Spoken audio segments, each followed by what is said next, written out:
Keluhan mengenai jalan rusak di Desa Pilar, Kota Namlea, Kabupaten Buru, telah berlangsung selama 22 tahun tanpa adanya perbaikan yang signifikan.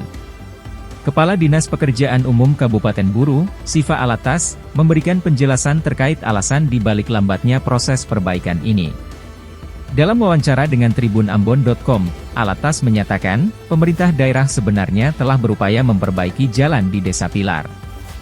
Namun, upaya tersebut terhambat oleh masalah kepemilikan lahan yang belum terselesaikan dengan baik. Menurut Alatas, Dinas PU telah melakukan berbagai upaya untuk berdialog dengan pemilik lahan agar proyek perbaikan jalan dapat dilaksanakan. Salah satu prioritas utama adalah ruas jalan di depan masjid desa yang seringkali becek saat hujan, menyebabkan kesulitan bagi masyarakat yang hendak beribadah. Selain ruas jalan di depan masjid, Dinas PU juga merencanakan perbaikan jalan di sekitar SMA Negeri 2 Buru.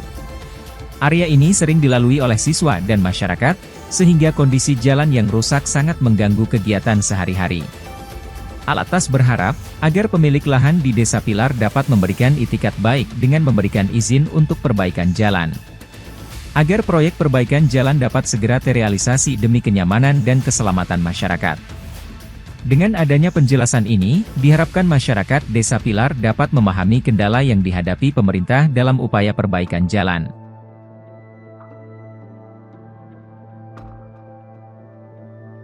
Download Tribun X sekarang, menghadirkan lokal menjadi Indonesia.